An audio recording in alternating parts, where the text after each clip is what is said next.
मराठा समुदाय को ओबीसी कोटे में 10% आरक्षण की मांग के साथ मनोज जरांगे मुंबई के आज़ाद मैदान में भूख हड़ताल पर बैठे हैं। आज चौथा दिन है और आज से मराठा कोटा एक्टिविस्ट मनोज जरांगे पानी भी नहीं लेंगे। मुख्यमंत्री फडणवीस ने आज इस मुद्दे पर एक हाई लेवल मीटिंग की है। वहीं बॉम्बे हाईकोर्ट ने आंदोलन की वजह से लोगों को हो रही दिक्कतों पर नाराजगी जताई है। इस बीच जरांगे ने सीएम फडणवीस को चेतावनी दी है कि अगर उनकी मांगों पर जल्दी फैसला नहीं लिया गया तो 5 करोड़ मराठा मुंबई की तरफ कूच करेंगे। तमाम अपडेट्स के साथ विवेक गुप्ता हमारे साथ जुड़ गए हैं। बताइए विवेक, क्या चल रहा है, अपडेट क्या है और हाईकोर्ट ने भी इंटरवीन किया है इसमें, तो सरकार क्या मंथन कर रही है? देखिए, आपको बताना चाहेंगे मनोज जारंगी एक मराठा एक्टिविस्ट हैं। वो हजारों कार्यकर्ताओं के साथ मुंबई में कूच किए हुए हैं। पिछले 4 दिन से वो मुंबई साउथ के आजाद मैदान में है और साथ ही साथ उनके साथ जो उनके साथ कार्यकर्ता है वो बड़ी रात में आए। इसकी वजह से जो साउथ मुंबई के फाउंटेन एरिया है या फिर है मेट्रो सिनेमा जंक्शन है, वो पिछले कई दिन से पूरा चौको ब्लॉक यानी कि पूरी तरह से बंद है। ट्रैफिक 4 दिनों से बिल्कुल बंद है, फ्लाईओवर बंद है। तो एक प्रेडिक्शन बॉम्बे कोर्ट में डाली गई है कि इस आंदोलन की वजह से जो मुंबई की आम जनता है उन्हें काफी ज्यादा तकलीफ सामना करना पड़ रहा है। इसके बाद बॉम्बे हाईकोर्ट काफी ज्यादा सख्त दिखा आंदोलन को लेकर और उन्होंने सरकार को कहा है कि कल 3 बजे तक आजाद में अलावा जो बाहर लोग प्रोटेस्ट कर रहे हैं उनको वहां से हटाए ताकि मुंबई की जनता को तकलीफ ना हो, क्योंकि सरकारी दफ्तर खो चुके हैं।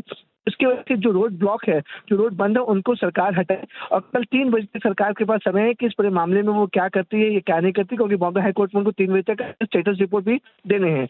वहीं दूसरी तरफ मनोज कह दिया है कि वो किसी भी हालात में पीछे नहीं हटेंगे। उनकी मांग है कि ओबीसी कोटा में मराठाओं को आरक्षण दिया जाए और जो ओबीसी फैसिलिटी ओबीसी रिजर्वेशन में मिलती है वही फैसिलिटी मराठाओं को मिले। और जरांगे पाटिल बिल्कुल अड़िग है। साफ तौर पर कहना है कि अगर उनकी सरकार बातें नहीं मानेंगी तो वो मुंबई से बाहर नहीं निकलेंगे।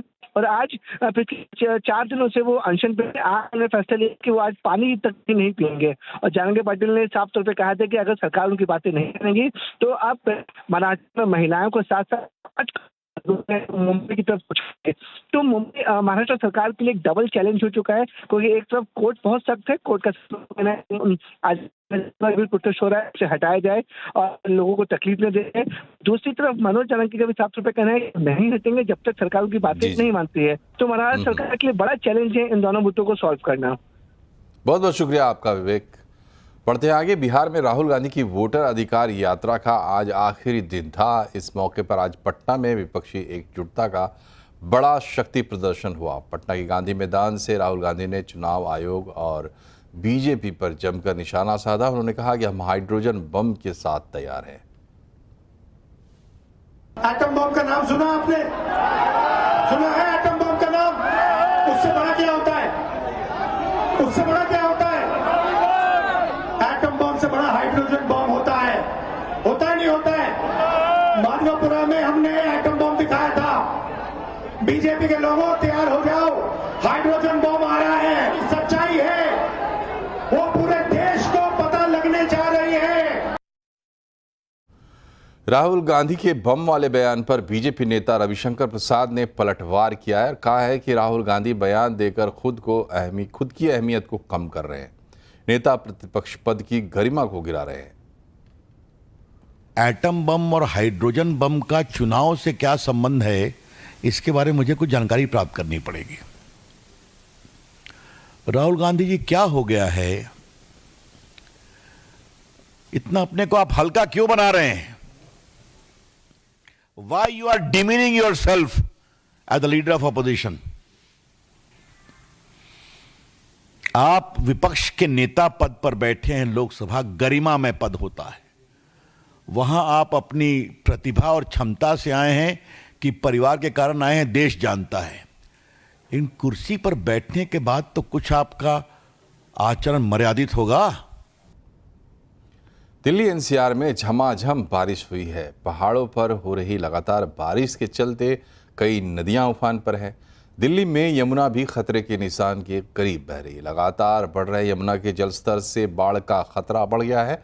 हथनी कुंड बैराज से यमुना में पानी छोड़ा गया है। इससे निचले इलाकों में बाढ़ का खतरा शुरू हो गया है।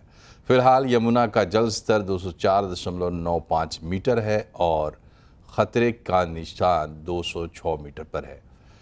प्रशासन ने निचले इलाकों में लोगों को सतर्क किया है और यमुना के बढ़ते जलस्तर के चलते बाढ़ का खतरा बढ़ रहा है। दिल्ली में हालात का जायजा लिया संवाददाता जावेद ने। राजधानी दिल्ली में बाढ़ का खतरा लगातार मंडरा रहा है। लगातार हथनी कुंड बैराज से पानी छोड़ा जा रहा है और यही वजह है कि दिल्ली में अभी भी यमुना खतरे के निशान के करीब बह रही है। अगर आंकड़ों की बात करें तो हथनी कुंड बैराज से 4 घंटों में 15 लाख क्यूसेक से ज़्यादा पानी छोड़ा गया है। सुबह 9 बजे जो अधिकतम पानी छोड़ा गया था वो 3 लाख क्यूसेक था। तो आप समझ सकते हैं कि आगे आने वाले समय में दिल्ली में यमुना में कितना ज़्यादा पानी होगा। आपको बता दें कि जो अनुमान जताया है उसके मुताबिक अगले आने वाले समय में 206.50 मीटर तक पानी का स्तर पहुंच सकता है। 2023 में हमने देखा था कि किस तरह से 208 मीटर से ज़्यादा पानी पहुंचा था और दिल्ली में ज़बरदस्त बाढ़ देखने को मिली थी। यमुना के किनारे जो लोग रहते हैं उनको सतर्क किया जा रहा है। देखिए इस तरह से जो यमुना के किनारे लोग रहते हैं, यमुना बाजार के इलाके हों या फिर अन्य इलाके हों, वहाँ पर लोगों को मुनादी के ज़रिए कहा जाएगा। ये तस्वीर देखिए जो किनारे पर लोग अभी भी मौजूद हैं। तो ऐसे में जो किनारे पर लोग रह रहे हैं उनकी सुरक्षा की चिंता होती है और ऐसे में प्रशासन उन्हीं लोगों के लिए तमाम एहतियाती कदम भी उठाता है। इधर पहाड़ों पर भी कुदरत का कहर बरस रहा है। उत्तराखंड और हिमाचल प्रदेश में कई जगहों पर लैंडस्लाइड की खबरें आई हैं। भूस्खलन से जनजीवन अस्त व्यस्त हो गया है। यातायात भी बुरी तरह प्रभावित हुआ है। उत्तराखंड में बादल फटने की कई घटनाएं हुई हैं। बिगड़े मौसम के चलते उत्तराखंड में आज स्कूल कॉलेज बंद रहे। इसी के साथ मौसम विभाग ने पंजाब, हरियाणा, दिल्ली, राजस्थान, मध्य प्रदेश, उत्तर प्रदेश और गुजरात में भी तेज बारिश का अलर्ट जारी किया है। पेट्रोल के अंदर एथेनॉल ब्लेंडिंग को चुनौती देने वाली याचिका को सुप्रीम कोर्ट ने खारिज कर दिया है। सरकार ने कहा कि याचिकाकर्ता के पीछे एक बड़ी लॉबी काम कर रही है। सरकार ने सभी पहलुओं पर विचार करने के बाद ही इसे मंजूरी दी है। ज्यादा जानकारी दे रहे हैं असीम मनचंदा। पिछले कुछ दिनों से पेट्रोल में एथनॉल ब्लेंडिंग को लेकर के काफी सारे कंसर्न उठ रहे थे। इसको लेकर के सुप्रीम कोर्ट में एक जनहित याचिका भी दायर हुई थी। इस याचिका में कहा गया था कि जो साल 2023 से पहले की गाड़ियां हैं वो E20 पेट्रोल के कंपेटेबल नहीं है। इतना ही नहीं, इससे माइलेज कम हो रहा है, गाड़ियों की मेंटेनेंस भी काफी बढ़ रही है। तो जो ग्राहक है उनको एक विकल्प मिलना चाहिए कि वो एथनॉल मिक्स पेट्रोल ले सके या फिर खाली पेट्रोल ले सके। आज सुप्रीम कोर्ट में जब इस मामले की सुनवाई हुई तो सरकार ने इसका विरोध किया। सरकार ने कहा कि ये सिर्फ एक याचिकाकर्ता नहीं है, इसके पीछे एक बहुत सारी लॉबी खड़ी है। कोई बाहर का व्यक्ति ये डिसाइड नहीं कर सकता कि हम किस तरह का तेल खरीदेंगे, इससे किसानों को फायदा हो रहा है। तो उसको देखते हुए सुप्रीम कोर्ट ने इस याचिका को सिरे से खारिज कर दिया। यानी कि अब E20 ब्लेंडिंग प्रोग्राम सरकार का पहले की तरह ही चलता रहेगा। एयरपोर्ट पर आपको कितनी सुविधाएं मिलती है, बैगेज डिलीवरी, चेक इन और सिक्योरिटी जैसी चीज़ें कितनी सही है, अब इसी से तय होगा कि यात्रियों से कितनी यूज़र फीस वसूली जाए। हमने आपको मार्च में ही बताया था कि airport tariff regulator AERA performance standard पर काम कर रहा है। अब इसका कंसल्टेशन पेपर सामने आ गया है। ज़्यादा डिटेल बता रहे हैं रोहन सिंह। जी बिल्कुल, आमतौर पे जब किसी एयरपोर्ट का टैरिफ डिटर्मिनेशन होता है तो जिन चीज़ों पे ध्यान दिया जाता है कि कितना इन्वेस्टमेंट ये करने जा रहे हैं, कितना ट्रैफिक होने जा रहा है, लेकिन आप जो यूज़र डेवलपमेंट फीस देते हैं क्या उसके बदले में आपको सही सुविधाएं मिलती है, इस पर अब तक बहुत ध्यान नहीं दिया गया। तो अब एरा जो एयरपोर्ट रेगुलेटर है उसने एक कंसल्टेशन पेपर डाला है जो कि जिसमें ये कहा गया है कि इसे लिंक किया जाएगा कि आने वाले समय में किसी एयरपोर्ट का टैरिफ कितना होने वाला है। कुछ खास करीब 40 के करीब पैरामीटर्स रखे गए हैं, कुछ सब्जेक्टिव हैं, कुछ ऑब्जेक्टिव है, लेकिन मुख्य जो बातें हैं वो ये है कि चेक इन में आपको कितना समय लगता है, सिक्योरिटी में आपको कितना समय लगता है, बैगेज आपका सही से आता है कि नहीं, जो वॉशरूम्स हैं वो साफ़ हैं या नहीं, सीटिंग व्यवस्था पूरी है कि नहीं, इस तरह के तमाम पैरामीटर्स रखे गए हैं। इसमें जो यूज़र एक्सपीरियंस है वो भी लिया जाएगा, लोगों से फीडबैक लिया जाएगा। इसके लिए एरा जो है एक थर्ड पार्टी को नियुक्त करेगी, साल में 2 बार उनको रिपोर्ट देनी पड़ेगी। और इसमें 2 चीज़ें खास होगी, एक इंसेंटिव का प्रावधान रखा गया है। अगर जो एयरपोर्ट है उसकी रेटिंग अच्छी होती है होती है तो उसको इंसेंटिव दिया जा सकता है, लेकिन अगर एयरपोर्ट की जो रेटिंग है वो ख़राब होती है तो जो यूडीएफ होता है उसमें कटौती का भी प्रस्ताव रखा गया है। फिलहाल ये एक स्टेक होल्डर कंसल्टेशन के स्तर पे है, तमाम एयरपोर्ट्स को बुलाया गया है, खासतौर पे जो मेजर एयरपोर्ट्स है उस पर ये लागू होगा। 24 तारीख को तक सबको अपने इसमें कमेंट्स देने हैं और उसके बाद जो है जो बदलाव हैं वो लागू हो जाएंगे। अब बात करते हैं बाजार की। शानदार घरेलू संकेतों से आज बाजार का जोश हाई रहा। बाजार दिन के ऊपरी स्तर पर बंद हुआ है। सेंसेक्स 555 पॉइंट चढ़ा, निफ्टी 198 पॉइंट की बढ़त के साथ बंद हुआ है। मिड कैप स्मॉल कैप शेयरों में अच्छी खरीदारी रही। मिड कैप इंडेक्स 2% से ज़्यादा चढ़ा। बैंक निफ्टी भी दिन के ऊपरी स्तरों पर बंद हुआ है। आज के कारोबार में auto, IT, metal, energy index में बढ़त देखने को मिली। MOFSL के चेयरमैन रामदेव अग्रवाल ने CNBC आवाज़ के मैनेजिंग एडिटर अनुज सिंघल से एक्सक्लूसिव बातचीत में कहा कि GST 28% से घटकर 18% होना बड़ा रिफॉर्म है। ये जो GST कट को लेकर कवायद चल रही है, इस पर आपका क्या व्यू है रामदेव जी? कितना बड़ा रिफॉर्म हो सकता है ये मार्केट के लिए? अनुज, आप समझिए कि भाई जो करने वाले हैं वो क्या क्या करेंगे। 28 से 18 और 12 से 5 है तो सिंपल बोलने का, लेकिन इतना सिंपल नहीं आने वाला है। अभी क्या क्या उसमें इफ्स एंड बट्स लगाएंगे वो समझना पड़ेगा कि भाई जैसे आपका सीमेंट 28 और 18 होता है, वो तो मेरे को लगता है it will straight pass through. आपका ऑटोमोटिव में पर्टिकुलरली द एंट्री लेवल जो है, चाहे मारुति हो, चाहे हीरो मोटोकॉर्प हो, चाहे TVS हो, ये सब जितने मतलब हैं, एक बेसिकली एक्चुअली रिफॉर्म करने का तो प्रेम से करने का, मतलब लाइक होल सेल में कि भाई चलो ठीक है 80-90 हज़ार लगा, 1 लाख करोड़ लगा, लेकिन बट जो बाउंस आएगा ये आपका इन्वेस्टमेंट है इनटू द फ्यूचर। आपको एक बार लाख करोड़ का गिनती में आता है, लेकिन उससे जो बाउंस आएगा आगे, जो कंजम्पशन में बाउंस आएगा, मेरे को लगता है 12 महीने के अंदर ही पूरा का पूरा रिकवरी हो जाएगा। एंड दैट टू परपेचुअली, हर साल आएगा आपको। ये तो आपको झटका 1 साल के लिए लगा। तो मुझे लगता है कि government also is in the mood to take the risk to accelerate the economy, particularly when the back is on the wall. So अब देखिए क्या आता है, इसके ऊपर है कि कितना सिंपल आता है और कितना जोर से आता है। सोने चांदी की कीमतों ने एक बार फिर नया रिकॉर्ड बनाया है। आखिरकार क्यों बढ़ रहे हैं सोने चांदी के दाम और आगे कितनी तेजी देखने को मिल सकती है, बता रही है मनीषा गुप्ता। जी हाँ, एक और दिन और सोने चांदी में रिकॉर्ड तेज़ी अभी यहाँ पर कायम है। और सोने से ही अगर यहाँ पर शुरुआत करें तो हमने 1,05,000 रुपये प्रति 10 ग्राम के लेवल्स आज यहाँ पर निकलते हुए देखे हैं। और इसी तेज़ी के साथ अगर आप पिछले 5-6 साल का गेंस देखें तो 2025 में पिछले 5 सालों के बाद इस तरह की तेज़ी यहाँ पर दर्ज की है। सोना इस साल में अब तक 33% तक चढ़ चुका है और अंतर्राष्ट्रीय बाज़ारों में ये अपने ऑल टाइम हाइज़ के काफ़ी निकट है। भारतीय बाज़ारों में तेज़ी इसलिए भी ज़्यादा है क्योंकि रुपए में एक भारी गिरावट देखने को मिली है। आज भी एक नया लो हमने रुपए में बनते हुए देखा। रुपया इस साल में एशियन मार्केट्स में सबसे वर्स्ट परफॉर्मिंग करेंसी है, तो उसकी कैलकुलेशंस भी यहाँ पर गोल्ड में बनती हुई नजर आई हैं।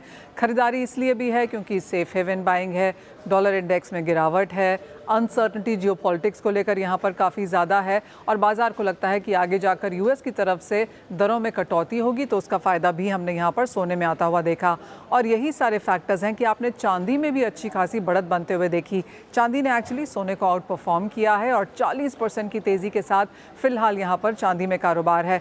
भारतीय बाज़ारों की बात की जाए तो 1,24,000 रुपये प्रति किलो अब चांदी के प्राइसेस यहाँ पर चढ़ चुके हैं और पिछले 4 सालों के बाद ये 5वां ऐसा साल है जब लगातार यहाँ पर चांदी में भी तेज़ी है। ये बेस्ट तेज़ी एक्चुअली पिछले 5 सालों में चांदी में भी देखने को मिली है। सेफ हेवन के साथ साथ यहाँ पर इंडस्ट्रियल डिमांड बहुत स्ट्रांग है और सोने की खरीदारी तो सेंट्रल बैंक्स कर ही रहे थे इतने सालों से, लेकिन अब चांदी में भी खरीदारी यहाँ पर रशिया और सऊदी अरेबिया के सेंट्रल बैंक्स ने की है, जिसकी वजह से चांदी को यहाँ पर और भी सपोर्ट मिला है।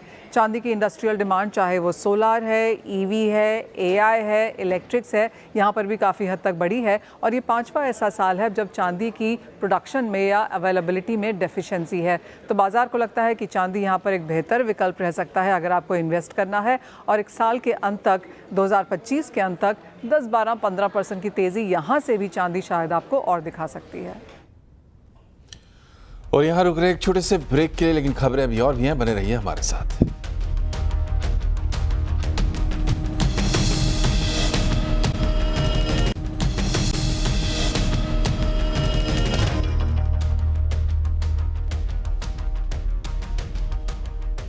ब्रेक के बाद एक बार फिर से आपका स्वागत है। आने वाले दिनों में रूस के साथ कारोबार और बढ़ाया जाएगा। आज एससीओ समिट के साइडलाइंस में प्रधानमंत्री नरेंद्र मोदी और रूस के राष्ट्रपति पुतिन के साथ बैठक के बाद प्रधानमंत्री मोदी ने कहा कि दोनों देशों के बीच फर्टिलाइजर, स्पेस और सिक्योरिटी के मोर्चे पर कारोबार बढ़ाने पर चर्चा हुई। इससे पहले चीन के साथ भी निवेश बढ़ाने और व्यापार घाटा घटाने पर चर्चा हुई थी। ज़्यादा जानकारी के लिए बात करते हैं लक्ष्मण रॉय से। बताएं लक्ष्मण जी, एससीओ समिट की कहानी आज क्या रही, प्रधानमंत्री ने क्या कहा है? देखिए, एससीओ समिट जो हो रहा था उस पर सबसे ज्यादा निगाहें इस बात को लेकर टिकी थी कि चीन के राष्ट्रपति के साथ जब द्विपक्षीय बातचीत हो रही है तो वहां क्या निकल कर आ रहा है, रूस के राष्ट्रपति के साथ जब द्विपक्षीय बातचीत हो रही तो वहां क्या निकल कर आ रहा है। और दोनों को दो चश्मे से देखा जा रहा था। सबसे बड़ा चश्मा यह था कि जिस तरीके से डोनाल्ड ट्रंप ने पूरी दुनिया में वर्ल्ड ट्रेड में कह सकते हैं उथल पुथल मचा रखा है, भारत पर 50% का टैरिफ लगा रखा है, ऐसे में वर्ल्ड ट्रेड के लिहाज से ये मीटिंग काफी महत्वपूर्ण मानी जा रही थी। दूसरा जो महत्वपूर्ण पक्ष था वो ये था कि ऑपरेशन सिंदूर के बाद पाकिस्तान को जिस तरीके से अमेरिका का शह मिला, उसको किस तरीके से आतंकवाद के सहारे पाकिस्तान को अलग थलग करने में भारत कामयाब हो पा रहा है। तो इन दोनों चश्मे से देखें तो चाहे मुलाकात राष्ट्रपति पुतिन के साथ हो चाहे शी जिनपिंग के साथ हो, दोनों ही मुलाकात काफी महत्वपूर्ण हुई। क्योंकि आपने देखा कि रूस के राष्ट्रपति के साथ बैठक हुई तो उसमें सबसे ज्यादा जोर जिस बात पर दिया गया वो था कि आतंकवाद को, सीमा पार से आतंकवाद को किसी कीमत पर बर्दाश्त नहीं किया जाएगा और इसका समर्थन मिला रूस से। दूसरी चीज, रूस से तेल खरीदने के एवज में 25% की अतिरिक्त ड्यूटी भारत पर लगाया ट्रंप ने। इसके बावजूद इस बैठक में निकलकर सामने आया कि भारत और रूस कारोबार को आगे बढ़ाएंगे, ट्रेड को आगे बढ़ाएंगे, फर्टिलाइजर सेक्टर हो, स्पेस सेक्टर हो, सिक्योरिटी का सेक्टर हो, वहां पे आपसी कारोबार बढ़ाएंगे और स्ट्रेटेजिक पार्टनरशिप को और मजबूत करेंगे। यानी अमेरिका के 25% टैरिफ के आगे भारत अपने संबंधों के साथ कोई समझौता नहीं करेगा रूस के साथ, ये साफ हो चुका है। तो इस लिहाज से रूस वाली बैठक मुझे काफी महत्वपूर्ण लगी। और लक्ष्मण जी, चीन के राष्ट्रपति शी जिनपिंग के साथ भी बैठक हुई है, इसमें क्या कुछ खास रहा?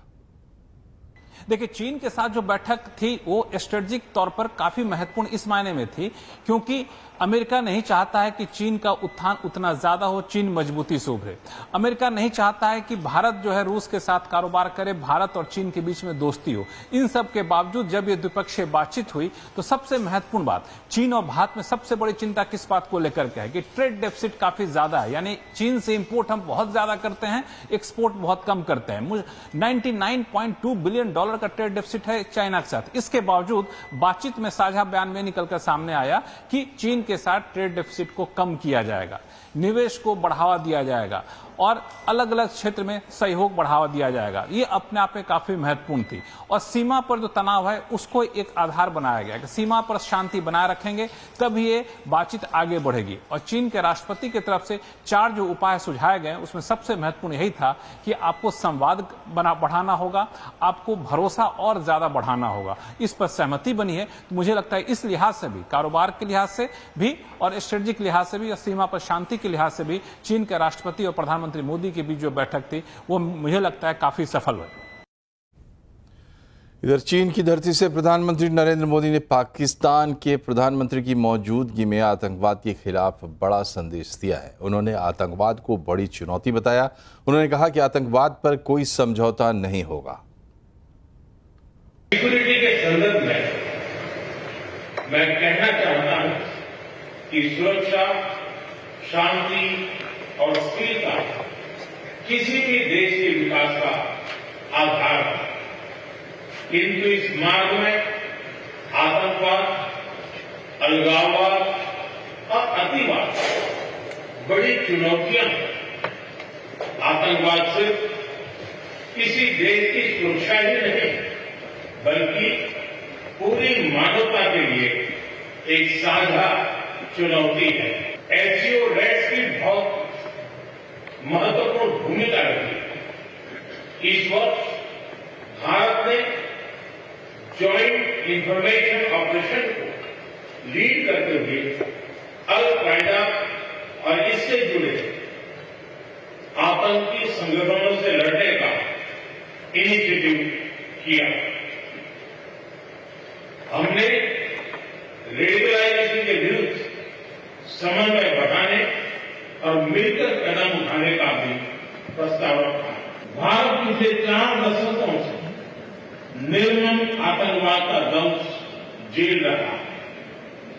कितनी ही माताओं ने अपने बच्चे खोए और कितने बच्चे अनाथ हो गए।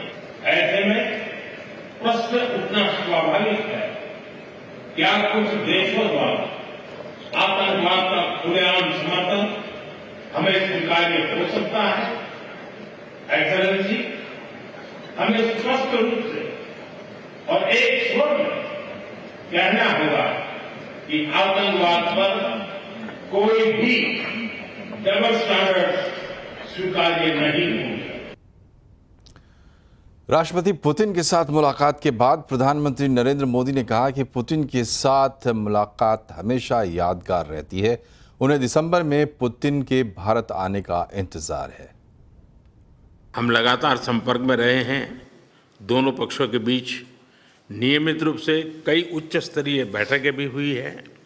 इस वर्ष दिसंबर में हमारी 23वीं समिट के लिए 140 करोड़ भारतीय उत्सुकतापूर्वक आपका इंतजार कर रहे हैं। एक्सेलेंसी, ये हमारे special and privilege strategic partnership की गहराई और व्यापकता का परिचायक है। कठिन से कठिन परिस्थितियों में भी भारत और रूस हमेशा कंधे से कंधा मिलाकर चले हैं। हमारा करीबी सहयोग न केवल दोनों देशों के लोगों के लिए बल्कि वैश्विक शांति, स्थिरता और समृद्धि के लिए महत्वपूर्ण है। रूस के राष्ट्रपति पुतिन से द्विपक्षीय वार्ता के दौरान भारत ने यूक्रेन युद्ध को लेकर अपना स्पष्ट रुख दोहराया। पीएम मोदी ने कहा कि भारत शांति स्थापित करने के प्रयासों का समर्थन करता है। एक्सेलेंसी, यूक्रेन में चल रहे संघर्ष के विषय में हम लगातार चर्चा करते रहे हैं। हाल में किए गए शांति के सभी प्रयासों का हम स्वागत करते हैं। हम आशा करते हैं कि सभी पक्ष कंस्ट्रक्टिवली आगे बढ़ेंगे। संघर्ष को जल्द से जल्द खत्म करने और स्थायी शांति स्थापित करने का रास्ता खोजना होगा। ये पूरी मानवता की पुकार है। बदलते ग्लोबल ऑर्डर में एससीओ समिट के मंच पर भारत, रूस और चीन की त्रिशक्ति का उभार देखने को मिला।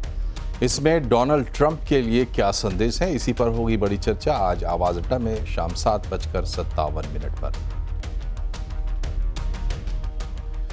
बीती रात अफगानिस्तान में आए 6 तीव्रता के शक्तिशाली भूकंप ने भारी तबाही मचाई है। इसमें अब तक 800 लोगों की मौत की खबर है, जबकि 2500 से ज़्यादा लोग घायल बताए जा रहे हैं। भूकंप के वक्त ज़्यादातर लोग सो रहे थे, इस वजह से वो इमारतों के मलबे में दब गए। शहर में रात भर झटके महसूस किए गए। यूएसजीएस के मुताबिक भूकंप का केंद्र जलालाबाद शहर से लगभग 17 मील दूर था। भूकंप के बाद तालिबान सरकार ने बचाव कार्य तेज कर दिया है। घायलों को अस्पताल में भर्ती करवाया गया है। वहीं अधिकारियों का कहना है कि मृतकों की संख्या बढ़ भी सकती है। इस त्रासदी पर प्रधानमंत्री नरेंद्र मोदी ने दुख जताया है। उन्होंने सोशल मीडिया प्लेटफॉर्म एक्स पर लिखा है कि भारत प्रभावित लोगों को हर संभव मदद के लिए तैयार है। इसी के साथ इस बुलेटिन में फिलहाल इतना ही, लेकिन खबरों का सिलसिला लगातार जारी रहेगा और आप जुड़े रहिए CNBC आवाज से हमारे सोशल मीडिया हैंडल्स के जरिए। नमस्कार।